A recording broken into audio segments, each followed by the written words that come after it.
The inspiration without obligation protocol. A nervous system safe way to receive, hold, express, and protect inspiration. Core principle. Inspiration is information, not instruction. It carries no obligation to become identity, action, or outcome. If this principle is not installed, inspiration will keep collapsing. Phase 1. Receiving inspiration, signal recognition. What inspiration actually is: a resonance signal from beyond survival logic. A version ping from the field. A felt sense of aliveness, not a plan. In a reframe, when inspiration appears, the system must hear, "Nothing is required of me right now." Say it explicitly if needed. This prevents the ego from auto-attaching, identity pressure, performance demand, future evaluation. Somatic cue, inspiration field. Expansive, light, warm, curious.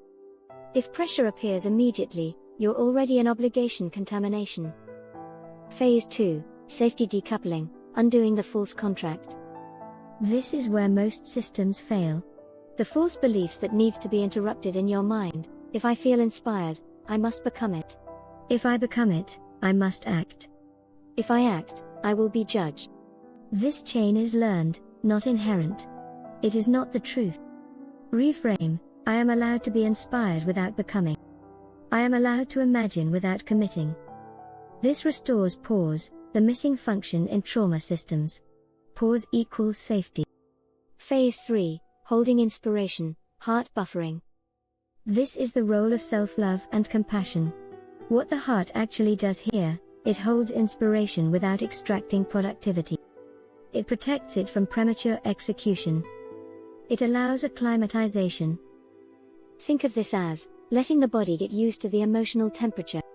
Practical instruction: you do nothing with the inspiration except notice it, allow it, enjoy it. Enjoyment without outcome is deeply regulating. Phase 4. Expression without exposure, safe sharing. This is the missing piece, and it's huge. Key distinction: sharing inspiration is not proposing a plan. Expression does not equal execution. Why inspiration wants expression? To regulate emotional energy, to prevent stagnation, to externalize aliveness, not to be evaluated. The sharing rule, very important: before sharing, decide internally, am I sharing aliveness? Or asking for structure?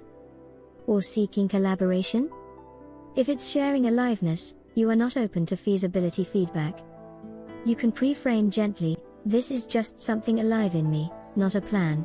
That single sentence protects inspiration more than anything else. Boundary statement: internal or external, other people's realism is not a measure of my inspiration's validity.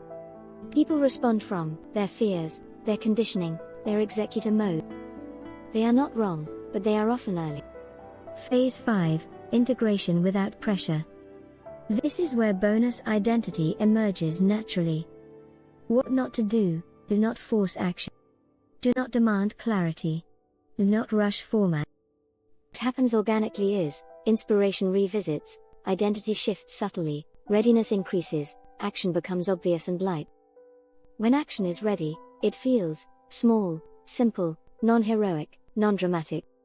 If it feels like a leap, it's too early. Phase 6. Discerning when inspiration becomes action. This is the final distinction.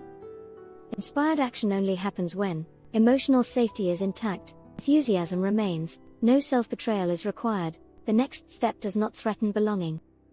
Action emerges as, oh, this is just the next logical thing. Not, I must do this or I fail. The collapse prevention checklist. If inspiration collapses, check for premature obligation, identity pressure, outcome fixation, exposure to unsuited listeners, lack of self-love buffering.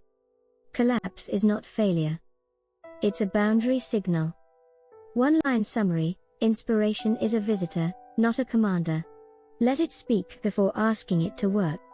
Or even sharper, inspiration dies when it is treated as a responsibility instead of a resonance. How this fits our bugger, bonus being method perfectly: the beggar archetype modus says, this inspiration must fix me. The bugger archetype modus shouts, it's too much, I'm overwhelmed. The calm bonus being whispers, I can hold this without pressure. Bonus is not a matter of more discipline. It's more self-permission and self-love.